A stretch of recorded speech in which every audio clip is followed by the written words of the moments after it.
Interest rate നിരക്ക് കുറയ്ക്കാനുള്ള തീരുമാനത്തിൽ നിന്നും ഫെഡ് പിന്നോട്ട് പോയിട്ടില്ല എന്ന് ഫെഡ് ചെയർമാൻ അറിയിച്ചതോടുകൂടി കഴിഞ്ഞ 2 ദിവസം നീണ്ടുനിന്ന കറക്ഷന് ശേഷം അമേരിക്കൻ മാർക്കറ്റ് ഫ്ലാറ്റ് ക്ലോസിംഗ് നൽകി. ഡോ ജോൺസ് 39,198-ടും S&P 0.17%, നാസ്ഡാക്ക് 0.18% ഹയർ സൈഡിലാണ് ക്ലോസിംഗ് നൽകിയത്. യൂറോപ്യൻ ഇൻഡെക്സുകളായ ഫഡ്സെ, CAC, ഡാക്സ് പോലുള്ള ഇൻഡെക്സും ഫ്ലാറ്റ് പോസിറ്റീവ് ക്ലോസിംഗ് നൽകിയിരുന്നു. പോസിറ്റീവ് ഇൻഫ്ലേഷൻ ഡേറ്റയുടെ പശ്ചാത്തലത്തിലാണ് യൂറോപ്യൻ ഇൻഡെക്സുകൾ ഫ്ലാറ്റ് പോസിറ്റീവ് ക്ലോസിംഗ് നൽകിയത്. ഇതിൻ്റെ പശ്ചാത്തലത്തിൽ ഇന്ന് ഇന്ത്യൻ മാർക്കറ്റിൽ ഒരു സ്ലൈറ്റ് ഗ്യാപ്പ് അപ്പ് ഓപ്പണിങ്ങോ അല്ലെങ്കിൽ ഫ്ലാറ്റ് ഓപ്പണിങ്ങോ വേണം നമ്മൾ പ്രതീക്ഷിക്കാൻ. റീസെൻ്റ്ലി പുറത്തു വന്ന PMI ഡേറ്റ മാർക്കറ്റ് എക്സ്പെക്റ്റേഷനേക്കാൾ ഉയർന്നതിൻ്റെ പശ്ചാത്തലത്തിൽ ബോണ്ട് യീൽഡ് ഉയരുകയും അമേരിക്കൻ മാർക്കറ്റ് കഴിഞ്ഞ 2 ദിവസമായി നെഗറ്റീവ് സൈഡിൽ ക്ലോസിംഗ് നൽകുകയും ചെയ്തിരുന്നു. എന്നാൽ ഇൻട്രസ്റ്റ് റേറ്റ് കട്ട് തീരുമാനത്തിൽ നിന്നും പിൻവലിഞ്ഞിട്ടില്ല എന്ന് ഫെഡ് ചെയർമാൻ അറിയിച്ചതോടുകൂടി മാർക്കറ്റിൽ ചെറിയ രീതിയിലുള്ള ഒരു റിസൈലൻസ് പ്രകടമായി. അതേസമയം ടെക് സ്റ്റോക്കുകളിൽ വന്ന ഹെവി സെല്ലിങ്ങിൻ്റെ പശ്ചാത്തലത്തിലാണ് ഡോ ജോൺസ് എന്ന ഇൻഡെക്സ് കഴിഞ്ഞ ദിവസം ഫ്ലാറ്റ് നെഗറ്റീവ് സൈഡിനടുത്ത് ക്ലോസിംഗ് നൽകിയത്. യൂറോപ്യൻ ഇൻഡെക്സുകളും പോസിറ്റീവ് ഇൻഫ്ലേഷൻ ഡേറ്റയുടെ പശ്ചാത്തലത്തിൽ ഡീസൻറ്റ് പെർഫോമൻസ് കാഴ്ചവെച്ചു.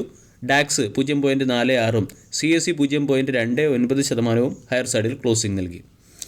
ഏഷ്യൻ മാർക്കറ്റ് തൈവാനിൽ വന്ന ഭൂചലനത്തിൻ്റെ പശ്ചാത്തലത്തിൽ തൈവാൻ ഇൻഡെക്സ് 1% ഇടിയുകയും ഇതിൻ്റെ റിപ്പിൾ എഫക്റ്റ് ഏഷ്യൻ മാർക്കറ്റിലുടനീളം പ്രകടമാവുകയും ചെയ്തിട്ടുണ്ട്.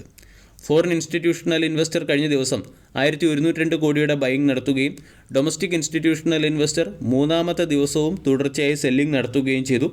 2213 കോടിയുടെ സെല്ലിംഗ് ആണ് domestic institutional foreign institutional investor Indian മാർക്കറ്റിൽ നടത്തിയത്.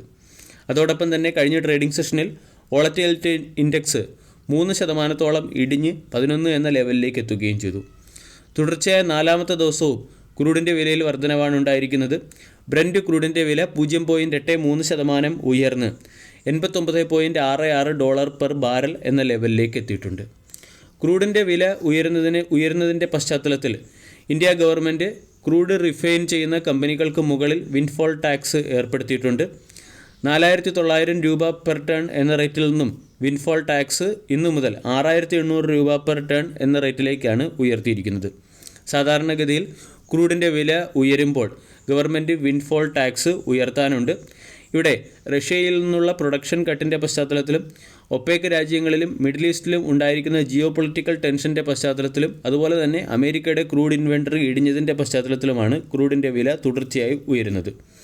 $75 പെർ ബാരലിന് മുകളിലേക്ക് ക്രൂഡിൻ്റെ വില ഉയർന്ന് 2 ആഴ്ച സസ്റ്റെയിൻ ചെയ്യുമ്പോൾ തന്നെ ഗവൺമെൻറ് പലപ്പോഴും വിൻഡ്ഫോൾ ടാക്സ് ഏർപ്പെടുത്താറുണ്ട്. ഇതിൻ്റെ ഇമ്പാക്റ്റ് ക്രൂഡുമായി ബന്ധപ്പെട്ടതും അതുപോലെ തന്നെ റിഫൈനറിയുമായി ബന്ധപ്പെട്ട സ്റ്റോക്കുകളിൽ ഇന്നത്തെ ട്രേഡിംഗ് സെഷനിൽ പ്രതീക്ഷിക്കാവുന്നതാണ്. വളരെ അട്രാക്റ്റീവായിട്ടുള്ള ബൈയിങ് ലെവലിൽ ലഭിക്കുന്ന ഒരു ഫാർമ സ്റ്റോക്കിനെ കുറിച്ചാണ് ഇനി നമ്മൾ ഡിസ്കസ് ചെയ്യുന്നത്. സ്റ്റോക്കിൻ്റെ പേര് ഡിവിസ് ലബോറട്ടറീസ്. ഡിവിസ് ലബോറട്ടറീസ് കഴിഞ്ഞ ദിവസം 1.7% ഉയർന്ന് 3,685-നടുത്ത് ക്ലോസിംഗ് നൽകി. 97,000 കോടി രൂപയുടെ മാർക്കറ്റ് ക്യാപ്പുള്ള കമ്പനിയുടെ വാല്യൂഷൻ 70.73, ഡിവിഡൻഡ് ഈൽഡ് 0.81%. ഫാർമ സെക്ടറിലെ ഒരു ക്വാളിറ്റി സ്റ്റോക്കാണ് ഡിവിസ് ലാബ്. ഡിവിസ് ലാബിന് ബാങ്ക് ഓഫ് അമേരിക്ക സെക്യൂരിറ്റീസ് അല്ലെങ്കിൽ ബൊഫ ബൈ എന്ന റേറ്റിംഗും ഹയർ സൈഡിലുള്ള ടാർഗറ്റും നൽകിയതാണ് സ്റ്റോക്കിനെ സംബന്ധിക്കുന്ന പോസിറ്റീവ് അപ്ഡേറ്റ്. റീസണബിൾ വാല്യൂഷനിൽ സ്റ്റോക്ക് ലഭിക്കുന്നു. അതോടൊപ്പം തന്നെ റിസ്ക് റിവാർഡ് സീനറിയോ വളരെ ഫേവറബിൾ ആണെന്നാണ് ബൊഫയുടെ റിപ്പോർട്ടിൽ പറയുന്നത്. കഴിഞ്ഞ 2 വർഷമായി നീണ്ടുനിന്ന മാർജിൻ ഡിക്ലൈൻ ആൻഡ് ഡൗൺഗ്രേഡേഷൻ സൈക്കിൾ അവസാനിപ്പിച്ച് കഴിഞ്ഞ വർഷത്തേക്കാളും മികച്ച പെർഫോമൻസ് കാഴ്ചവെച്ച് സ്റ്റോക്കിൽ ഒരു ബൈയിങ് മൊമെൻറ്റം അല്ലെങ്കിൽ സ്റ്റോക്കിൻ്റെ പെർഫോമൻസ് ഇമ്പ്രൂവ് ആയിട്ടുണ്ട്. അതോടൊപ്പം തന്നെ ഡീസ്റ്റോക്കിങ്ങും വീക്ക് മാർജിൻ ഫേസും അല്ലെങ്കിൽ വീക്ക് മാർജിൻ പെർഫോമൻസും ഏകദേശം അവസാനിക്കാറായി എന്നും ബൊഫയുടെ റിപ്പോർട്ടിൽ പറയുന്നു. കഴിഞ്ഞ 1 വർഷം കൊണ്ട് BSE health care index 12% return നൽകിയപ്പോൾ 8% കറക്റ്റായ ഒരു സ്റ്റോക്കാണ് ഡിവിസ് ലബോറട്ടറീസ് എന്ന സ്റ്റോക്ക്. ഡിവിസ് ലബോറട്ടറീസിന് ബൊഫ ബൈ എന്ന റേറ്റിംഗും 19% അപ്സൈഡിലുള്ള 4,025 രൂപയുടെ ടാർഗറ്റുമാണ് നൽകിയിരിക്കുന്നത്. 2025-26 ഫിനാൻഷ്യൽ ഇയറോടുകൂടി കമ്പനി 35% ഏണിംഗ് ഗ്രോത്ത് അച്ചീവ് ചെയ്യുമെന്നാണ് ബൊഫയുടെ റിപ്പോർട്ടിൽ പറയുന്നത്. കൂടാതെ ആക്റ്റീവ് ഫാർമസ്യൂട്ടിക്കൽ ഇൻഗ്രീഡിയൻസിലും contribution from new master drug ഫയൽസിലും കമ്പനി എഫക്റ്റീവായും അതുപോലെ തന്നെ സക്സസ് ആയും ജനറിക് പ്രോഡക്റ്റുകൾ ലോഞ്ച് ചെയ്യുന്നതിൻ്റെ പശ്ചാത്തലത്തിൽ 2026 ഫിനാൻഷ്യൽ ഇയറോടുകൂടി കമ്പനിയുടെ മാർജിനിൽ 33% വളർച്ച പ്രെഡിക്റ്റ് ചെയ്യുന്നു.